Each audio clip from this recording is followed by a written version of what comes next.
Hello student, आज ये science का चैप्टर इलेक्ट्रिसिटी आपको मैं पढ़ा रहा हूँ।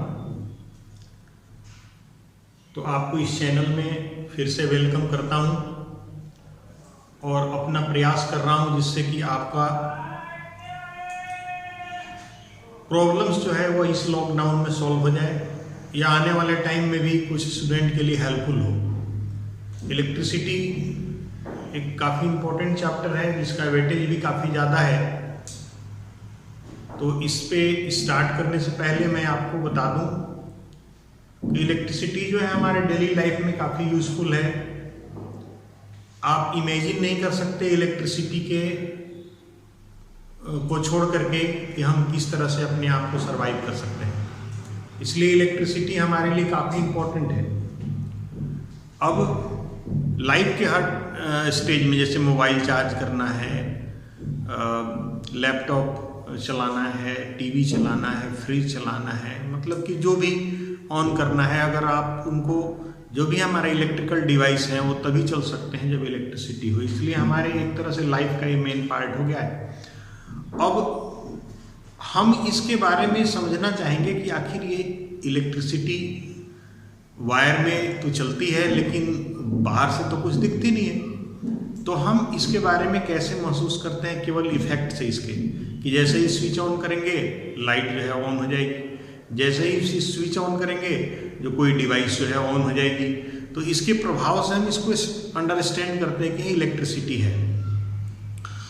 तो आखिर इसके अंदर होता क्या है, वायर में क्या होता है, इसी के बारे में हम यहाँ पर स्टडी करेंगे। इलेक्ट्रिसिटी सबसे पहले हमें चार्ज के बारे में पढ़ना है कि चार्ज क्या होता है। तो चार्ज, आप देखो, charge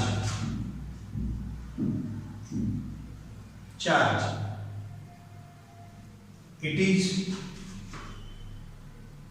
nature of material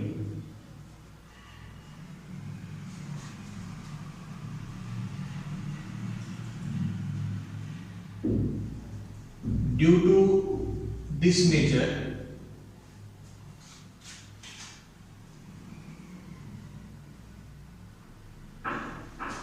the material attract or repel।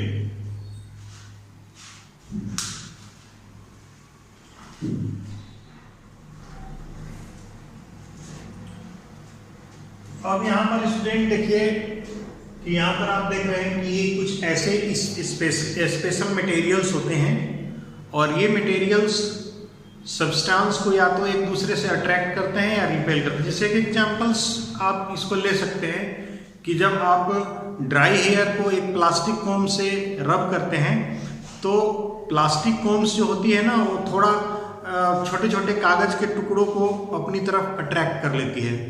तो व्हाई डज सो, ऐसा क्यों है? बिकॉज प्लास्टिक कोम जो होती है ना वो चार्ज हो जाती है और उस चार्ज होने की वजह से वो स्मॉल जो पीसेस होते हैं पेपर्स के उसको अपनी तरफ अट्रैक्ट कर लेती है। तो इसलिए यहाँ पर सबसे इम्पोर्टेंट बात ये आती है कि चार्ज जो है हम देख नहीं सकते, केवल उसको हम उसके इफेक्ट को महसूस कर सकते हैं। और तो सबसे पहले चार्ज के बारे में हमने, अब चार्ज जो है ना वो 2 टाइप्स के होते हैं। अगर आप conventionally, if glass rod is rubbed with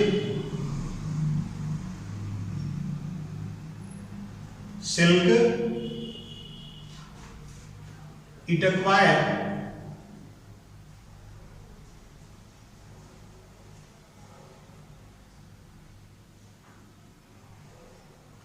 it acquires positive charge।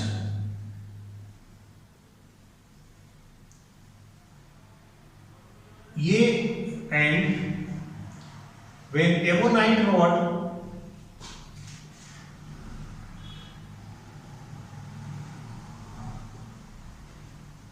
rubbed with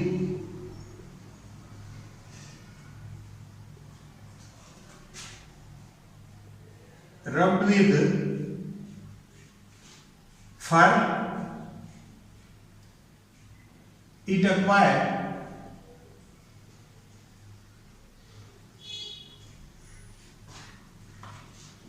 negative charge.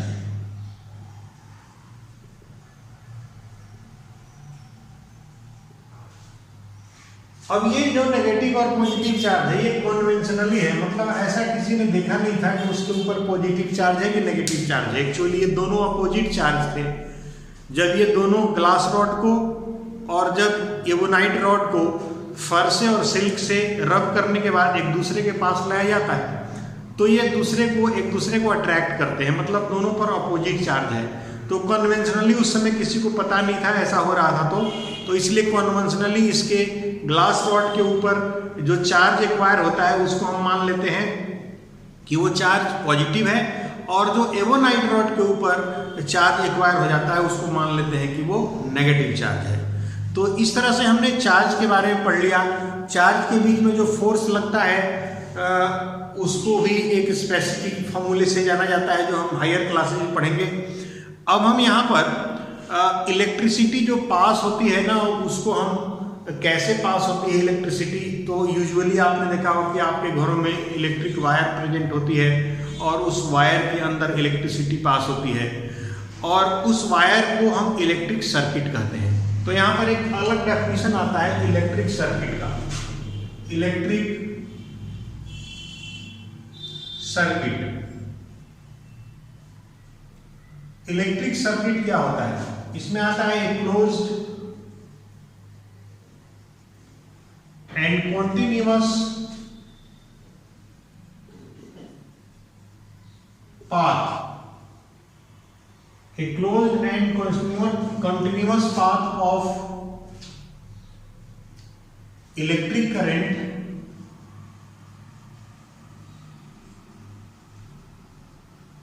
is called electric circuit. Electric circuit, a closed and continuous path of an electric current is called electric circuit. अब जैसे example के लिए जैसे path बनाता हूं close and continuous path, जैसे मान लीजिए कि ये बल्ब है, आपको पता है कि बल्ब तभी ग्लो करेगा इसके अंदर कोई सेल लगाओगे आप और सेल लगा करके इसको ऑन कर दोगे आप, तो ये क्लोज एंड कॉन्टिन्यूअस पाथ हो गया, इसके अंदर ये बल्ब ग्लो करने लगेगा। तो ये जो आपने देखा वो इलेक्ट्रिक सर्किट है, इलेक्ट्रिक सर्किट, इसे हम इलेक्ट्रिक सर्किट बोलते हैं। तो ये हमारा इलेक्ट्रिक सर्किट हो गया, इसमें वायर है, बल्ब है, सेल है और इसके कुछ और कंपोनेंट होते हैं जो हम और बाद में आपको बताएंगे। अब इसमें सबसे इंपॉर्टेंट एक पॉइंट आ जाता है कि इलेक्ट्रिक करंट क्या है। What is electric current? जो सबसे बड़ी चीज इसमें फ्लो होती है, तो वो क्या फ्लो होती है, कैसे फ्लो होती है, तो इसके बारे में हमें सबसे पहले पता करना है कि इलेक्ट्रिक करंट क्या होती है।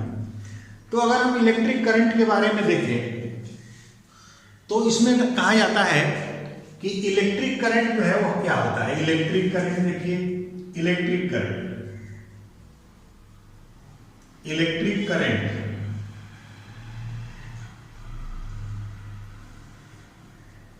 इसको कहा जाता है कि it is defined as,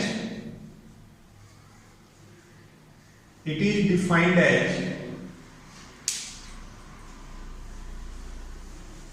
it is defined as the rate of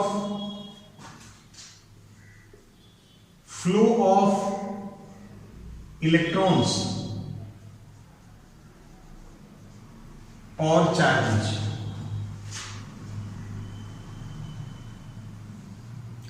क्योंकि इनिशियली जब इलेक्ट्रिक करंट की डिस्कवरी हुई थी तो लोगों को इलेक्ट्रॉन्स के बारे में जानकारी नहीं थी, इसीलिए चार्जेस उसके अंदर जो फ्लो करता है उसको हम बोलते हैं कि वो इलेक्ट्रिसिटी पास कर रही है।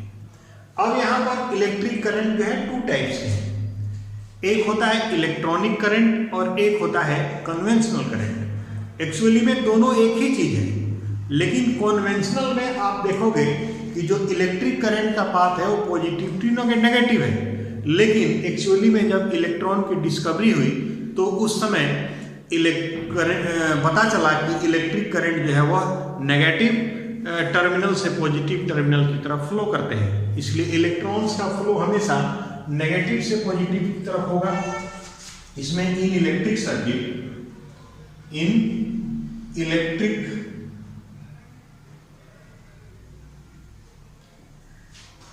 Circuit the flow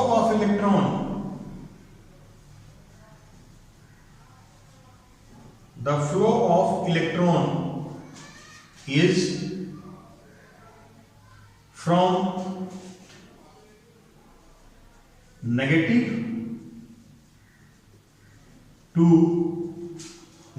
terminal to positive।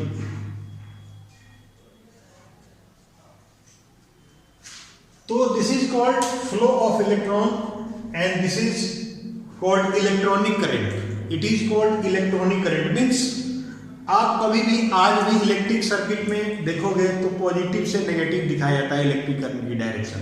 ये conventionally conventional direction of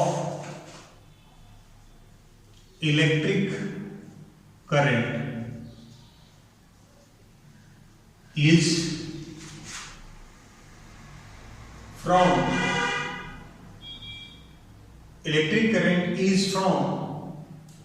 positive to negative। ये कन्वेंशनल डायरेक्शन है, ये हम हमेशा इसको शो करेंगे। अब यहां पर मैथमेटिकल फॉर्मुलेशन है, mathematical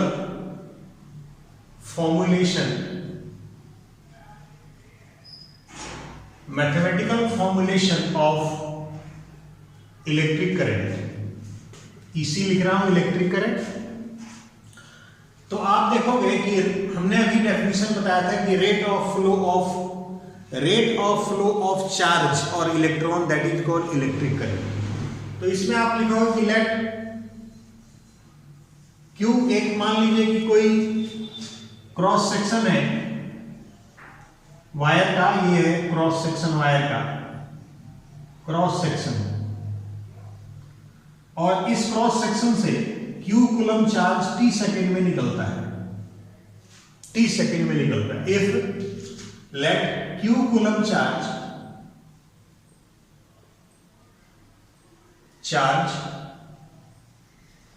is passing, Q coulomb charge is passing through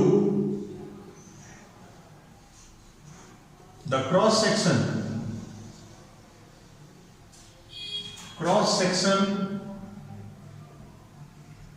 of wire in t second,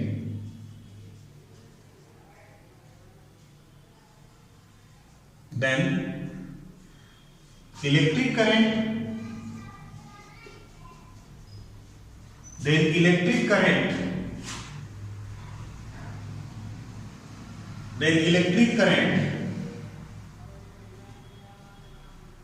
I can be expressed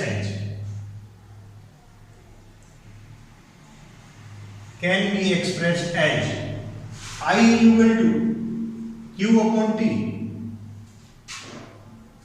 अब यहां पर ये हमारा मैथमेटिकल फॉर्मुलेशन है, इसको और लिख सकते हैं, और Q इक्वल टू IT। इसके बेस पर कुछ फॉर्मूले भी डिराइव होंगे, कुछ क्वेश्चंस भी निकलेंगे।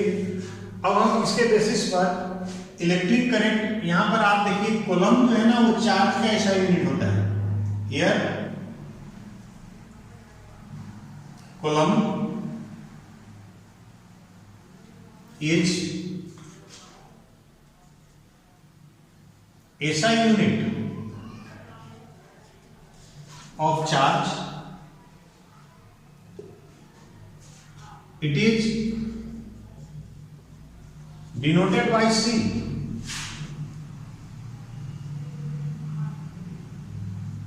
C से हम इसको डिनोट करते हैं,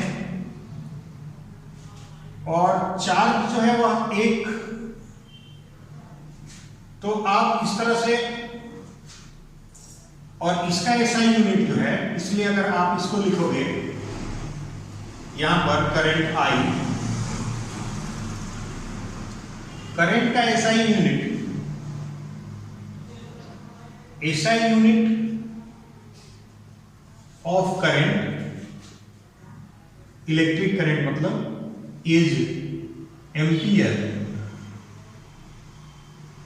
इसको कैपिटल ए से डिनोट करते हैं, इसलिए यहां पर 1 ampere is equal to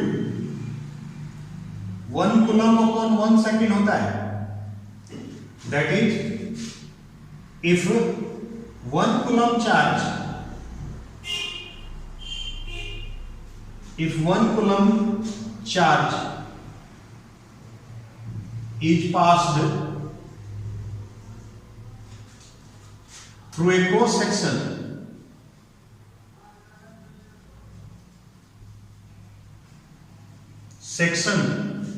per second,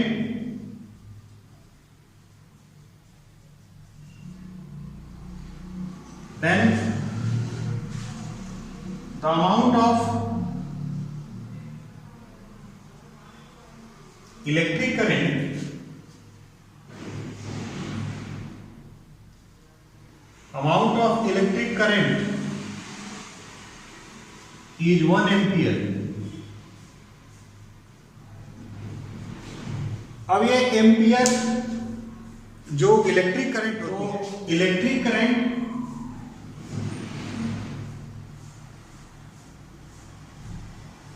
is measured by a device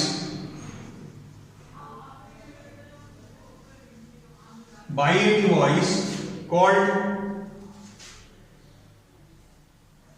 electric current is measured by a device called ammeter।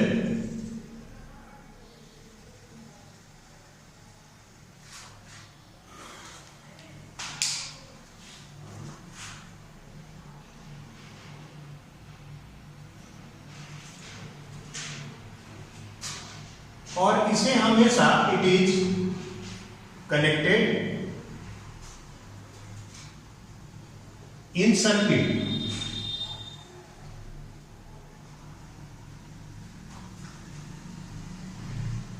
In parallel, series में। जैसे एग्जांपल फिगर बना लो, सीरीज क्या होता है, जैसे एग्जांपल के लिए ये हमारे पास एक बल्ब है और यहां पर एमीटर लगाएंगे, ये एक स्विच है, तो यहां से प्लस और ये माइनस, करंट पॉजिटिव से नेगेटिव की तरफ जाती है तो ये करंट की डायरेक्शन हो जाएगी। तो एमीटर जो है सीरीज में लगा हुआ है, मतलब कि बल्ब को जिस लाइन में जोड़ा गया उसी लाइन में एमीटर को भी कनेक्ट किया गया है। इसको कहते हैं सीरीज कॉम्बिनेशन ऑफ रजिस्टर्स। तो इसको सीरीज में हम कंबाइन करते हैं। तो स्टूडेंट्स यहां तक हो गया। अब हमारे पास एक क्वेश्चन है, ये आपका होमवर्क होगा, homework question, how many charge on 1 coulomb, 1 coulomb में कितना चार्ज होता है, sorry, how many electrons in 1 coulomb charge. 1 coulomb जो चार्ज है उसमें कितने इलेक्ट्रॉन्स होते हैं, तो ये आपका क्वेश्चन है। अब नेक्स्ट क्लास में आपको जो नेक्स्ट टॉपिक है उसको आपको बताएंगे हम। तो ये क्वेश्चंस आपको ट्राई करना है और समझना है।